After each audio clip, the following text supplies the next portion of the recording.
ubytovacie služby a reštauračné služby, keď sa týkajú dodávania jedál, tak tiež idú do zníženej sadzby dane 5%. A jedlo, ktoré bude dodávané formou donášky, to sa už nepokladá za službu, je to dodanie tovaru a tam sa uplatní prvá znížená sadzba dane, teda 19%.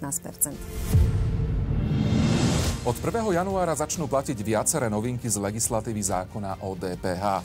A presne na ne si v dnešnej epizóde podcastu Financie správne aj posvietime. A to s Evou Trnkovou, vedúcou oddelenia metodiky dane z pridanej hodnoty. Pekný deň. Pekný deň, ďakujem za pozvanie. Od 1. januára roku 2025 teda budú v platnosti viaceré novinky z legislatívy. Povedzte nám zatiaľ teda v tých hrubých kontúrach, čo všetko sa zmení, ako to bude vyzerať. Áno, máte pravdu, teda od 1.1.2025 sa vlastne mení niekoľko častí v zákone o DPH. A ak by som mala tak možno v stručnosti len zhrnúť, tak zákon bude meniť spôsob registrácie, alebo teda aj okamih, odkedy sa zdaniteľná osoba, teda podnikateľ, stane platiteľom dane z pridanej hodnoty. Toto sa mení. Jednak je to pri slovenských platiteľoch, ale aj platiteľoch zo zahraničia. Potom ďalšia taká významná, ktorá je vlastne spojená aj s touto zmenou registrácie, je vlastne pribudne nám nová osobitná úprava pre malých podnikateľov, ktorí teda v zmysle toho, aby sa nejakým spôsobom podporilo podnikanie aj tejto skupiny podnikateľov, tak sa vlastne pre nich zavádza osobitná úprava uplatňovania, oslobodenia od DPH nielen na území krajiny, kde majú sídlo, ale aj v ostatných členských štátoch Európskej únie. Tak aj toto vlastne pribúda ako taká, v podstate toto si myslím, že taká pozitívna novinka. Jednak s tým, že by to malo podporiť aj to ich podnikanie a na druhej strane aj to, že by im to malo znížiť administratívnu záťaž, hej, povedzme odbúrať jazykovú bariéru. My sa na toto pozrieme samozrejme bližšie. Teraz sa pristavme pri tej zmene registrácie platiteľa dane. Povedzte nám teda, že koho sa dotkne a čoho sa toto presne týka. Lebo toto mi nie je úplne jasné. Takže takto. V prvom rade chcem povedať, že teda dotkne sa to teda tých podnikateľov, ktorí ešte momentálne nie sú platiteľmi DPH, to znamená neuplatňujú k svojim dodaniam tovarov a služieb DPH, nevyčíslujú s daňou. Takže sa to dotkne týchto podnikateľov a dotkne sa ich to v tom, že teda, aby som to teda tak v stručnosti povedala, že teraz je to tak, že keď podnikateľ dosiahne určitú zákonom stanovenú hodnotu obratu za 12 po sebe nasledujúcich kalendárnych mesiacov, tak má povinnosť podať žiadosť o registráciu na daňový úrad a správca dane ho zaregistruje a on mu určí deň, od ktorého sa stáva platiteľom dane. A od nového roku, teda od 1.1. sa zákon mení tak, že sa mení ten okamih, kedy sa stane platiteľom. Teda tak, ako som povedala, doteraz to bolo rozhodnutím správcu dane a ponovom to vo väčšine prípadov, hej, lebo stále zostane tá výnimka, ale vo väčšine prípadov sa stane nejakou skutočnosťou objektívnou, ktorá sa stane tomu podnikateľovi v živote. A teda čiže keď nastane k nejakej zmene v jeho podnikaní. Áno, ale ani nie zmene, ale vlastne podstatné je, že dosiahne obrat. Dosiahne obrat zo svojho podnikania. Už sa bude pozerať na obrat za kalendárny rok a keď dosiahne hodnotu 50 000 eur, tak vlastne má povinnosť podať žiadosť o registráciu a už vie, že platiteľom sa stane od 1.1. nasledujúceho roka. Alebo ak prekročí hodnotu obratu za kalendárny rok 62 500 eur, tak v takom prípade už od tohto okamihu dosiahnutia toho obratu sa tento podnikateľ stáva platiteľom. Takže bez ohľadu na to, že ešte v podstate správca dane o tom nerozhodol, vlastne o tom ani nevie, on už sa tým platiteľom dane stane a vie, že nadobudol tento status. Samozrejme s tým sú spojené potom aj tie ďalšie jeho povinnosti, že má povinnosť podať žiadosť o registráciu, v ktorej uvedie túto skutočnosť, že v ten a ten deň som presiahol obrat, teda som sa stal platiteľom a správca dane mu to potvrdí rozhodnutím kde mu vlastne povie, že áno, už ťa zavádzam aj do toho registra. Pani Hrnková, ja som veľmi rád, že vy ste to takto naozaj plasticky a pekne podrobne vysvetlili takouto jednoduchou ľudskou rečou, čo je naozaj veľmi, veľmi fajn. Táto zmena bude aj nejakým nástrojom k väčšej zodpovednosti podnikateľov podľa vás? Tak určite, neviem, či by som to takto povedala, ale určite bude pre nich potrebný, aby teda vedeli si tieto povinnosti plniť správne, tak budú musieť mať naozaj zodpovedný prístup, povedzme, k sledovaniu obratu, teda sledovaniu hodnoty dodávok svojich dodaní, aby vlastne vedeli aktuálnejšie reagovať promptne na tieto čísla. Áno, takže z tohto pohľadu áno. Ale hlavne teda táto zmena súvisí vlastne s tou druhou zmenou v zákone o DPH, a to je s tou osobitnou úpravou. Preto sa vlastne mení aj pohľad na registráciu zaplatiteľa. Teraz pozrieme. Už ste teda vy správne povedali, že Finančná správa informovala verejnosť o novej osobitnej úprave pre malé podniky, treba dodať. Jedná sa o možnosť oslobodených dodaní od DPH pre malých podnikateľov na území všetkých krajín Európskej únie. A vy nám to teraz troška priblížte opäť, ako to vyzerá v praxi. A vy ste tam potom spomínali takúto poznámku, že sú tam aj nejaké národné limity. Áno. Tak toto si rozoberme, že ako to bude vyzerať. Takže ja by som to teda tiež začala tým, aby sme tomu rozumeli, že čo to je to oslobodenie. Aj na našom území dnes my podnikateľom, tým, ktorí, už som to spomínala, ktorí nedosiahli určitý limit obratu svojich dodaní, tovarov a služieb, tak vlastne nedodávajú z DPH. A to je vlastne to oslobodenie od DPH. Že podnikateľom, ktorí majú, povedzme, malý obrat, tak stále môžu dodávať bez DPH. A to je to oslobodenie. Ale v praxi to teraz platí tak, že podnikateľ iba na svojom území, tam, kde má sídlo, kde je usadený v ktorej krajine, tak táto výhoda platí. A keby napríklad ten náš podnikateľ išiel dodávať nejaký tovar alebo službu do iného členského štátu, tak má povinnosť v dnešnej dobe sa registrovať v tej krajine a na toto svoje dodanie tam uplatňovať DPH. Stane sa na tom jeho území vlastne platiteľom dane. No a toto odpadáva, respektíve toto sa mení od 1.1.2025, že sa zavádza osobitná úprava oslobodenia od dane pre malé podniky, aby sme tomu správne rozumeli, kto tým je, tou osobou.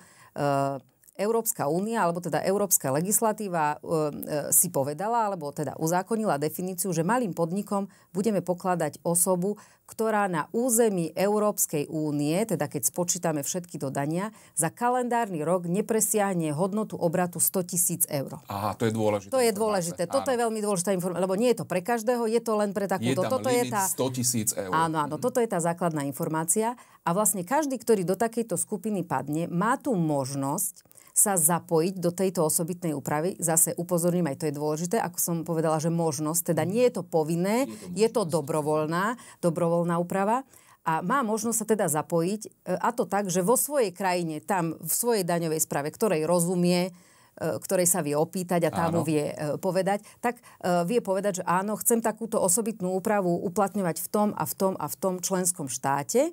A potom, keď sa toto udeje a vlastne mu potvrdí sa táto registrácia, tak to nazvime, tak v týchto daných krajinách už nebude musieť, keď bude v nich chcieť dodávať nejaký tovar alebo službu, tak sa tam nebude musieť už registrovať, ale bude dodávať oslobodené dodania v tých daných krajinách. Čiže my vlastne, poviem to tak, búrame hranice v tomto smere. Áno, presne tak. Ja by som možno taký úplne jednoduchý príklad.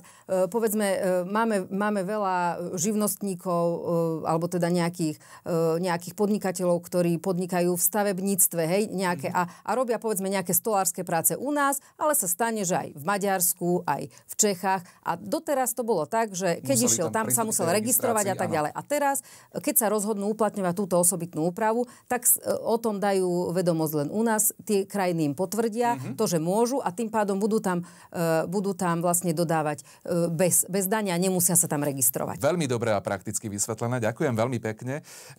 A prejdeme teraz vlastne k tej DPH-čke, rozmeňme si ju na drobné. V čom alebo v ktorých oblastiach príde k zvýšeniu ktorej k zníženiu dane z pridanej hodnoty? Ako to vlastne je? Lebo niektorí ľudia z toho majú troška taký jemný guláš. Áno, máte pravdu, takže to je tiež vlastne ďalšia veľká zmena v zákone o DPH, ktorá tiež začne platiť od 1.1.25 a to je zmena sadzieb DPH. Áno, jednak sa nám mení základná sadzba dane, ktorá doteraz bola na výške 20%, sa mení na 23% od 1.1. A jednak ustanujeme novú zníženú sadzbu dane, ktorá bude 19%.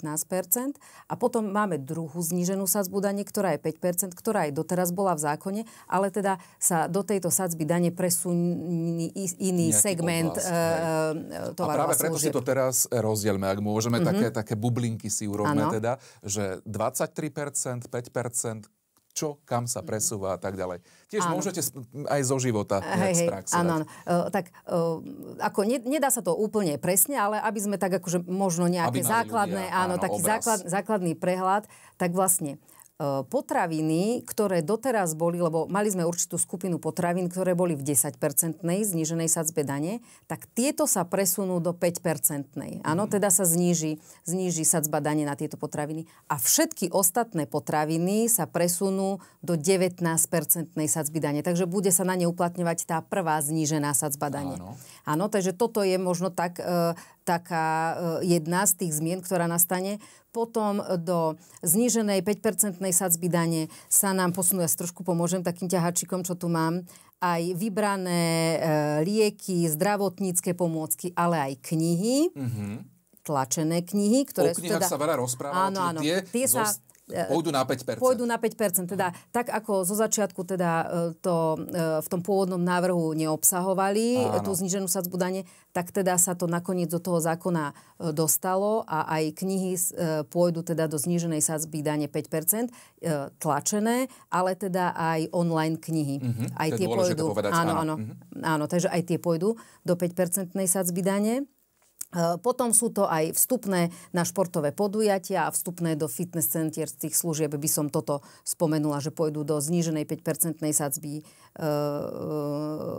DPH. Áno. Potom ešte ďalšou skupinou, ktorá teda zostane v tej 5% sadzby dane, je dodanie stavby alebo obnovu stavby, tie, ktoré súvisia s tým zamýšľaným nájomným bývaním, ktoré by teraz sme zachytili, že by sa to malo zase rozbehnúť. Áno. Takže aj tam sa zachová znížená sadzba dane 5%. To znamená, že tam nedôjde k nejakému zvýšeniu. Ešte z tých tovarov ma napadlo teraz, keď pozerám do môjho ťahačika, tak je to napríklad elektrina. Tá ide do zníženej sadzby DPH na 19%. Prvá znížená sadzba dane. Tam je 19%. Konkrétne tieto skutočnosti, ktoré budú v jednotlivých sadzbách dane, si môže vlastne spotrebiteľ skontrolovať v zákone o DPH príloha číslo 7 a príloha číslo 7a. Tam je to podrobne rozpísané, lebo sa to nedá takto obsiahnuť v skratke. Ale som opäť veľmi rád, že znova tak zo života z praxe dávate. Ja ešte by som jednu takú z praxe vec, ak teda môžem povedať, ktorou sme sa zaoberali, ktorá teda bola aj predmetom, čo sa týka tejto zníženej sadzby dane, že ubytovacie služby a reštauračné služby, keď sa týkajú dodávania jedál, tak tiež idú do zníženej sadzby dane 5%. A jedlo, ktoré bude dodávané formou donášky, to sa už nepokladá za službu, je to dodanie tovaru a tam sa uplatní prvá znížená sadzba dane, teda 19%. Aha. Takže áno. A viete, čo mi teraz napadlo? Áno. Poviem to tak laicky, bezlepková dieta a tieto záležitosti. O tom sa tiež veľa rozprávalo a prišlo k nejakým zmenám? Áno, prišlo k zmenám aj v tejto oblasti a to takým, že teraz čerstvo vlastne minulý týždeň sa schválila novela zákona, ktorá obsahuje teda ešte niektoré upresnenia v zákone a jednou z nich je aj to, že aj bezlepkové potraviny sa dostávajú do zníženej sadzby dane 5%. Takže to je dobrá správa. To je dobrá správa, áno. To je veľmi dobrá správa, ďakujeme pekne. Od 1. januára roku 2025 vstupuje do platnosti aj nový zákon o daní zo sladených nealkoholických nápojov. Aké zmeny pocíti spotrebiteľ? Áno. Toto teda už nie je zákon o DPH, je to úplne novúčičký zákon, ktorý teda ustanovuje novú daň. A spotrebiteľ ako taký, neviem, či sa to dá tak povedať, že ako to on pocíti, ale každopádne vznikne povinnosť dodávateľovi alebo výrobcovi takéhoto sladeného nápoja, to znamená nápoja, ktorý bude určený na priamu konzumáciu, alebo je to aj nejaká koncentrovaná látka. Ja by som povedala teda, aby to sme tak bližšie povedali, sírup alebo nejaká šumienka, ktorá obsahuje pridaný cukor, tak bude podliehať tejto dani. Ale nebude ju platiť konečný spotrebiteľ, ale platcom tejto dane bude buď výrobca, alebo dodávateľ tohto nápoja. Takže zrejme pri kalkulácii ceny sa pre konečného spotrebiteľa zahrnie aj táto výška tej dane asi do ceny toho nápoja. Ale povedzme si tak, že vlastne cieľom tohto ustanovenia je aj predísť nejakým civilizačným chorobám. Vieme, že cukor... Zdravotné rizika a tak ďalej. Takže jedným z cieľov tohto zákona je aj ako keby znížiť tie zdravotné rizika a konzumácie cukru takýmto spôsobom. Problém v tejto oblasti je predovšetkým pri mladých, pri tínedžeroch a deťoch, že teda sa nám zvyšujú deti, ktoré majú problém s obezitou a s vysokým obsahom tuku a podobne. Naozaj vyčerpávajúce odpovede. Veľmi pekne vám ďakujem za vaše vedomosti, za vaše informácie. Mnohým ľuďom ste pomohli, lebo ste zorientovali takým tým jednoduchým vysvetlením a jazykom. A my sme za to veľmi vďační. Ďakujeme pekne, že ste prišli. A ja ďakujem veľmi pekne. Naším hostom bola Eva Trnková, vedúca oddelenia metodiky dane z pridanej hodnoty na finančnej správe. Ja vám veľmi pekne ďakujem za pozornosť a teším sa. Dovidenia opäť na budúce.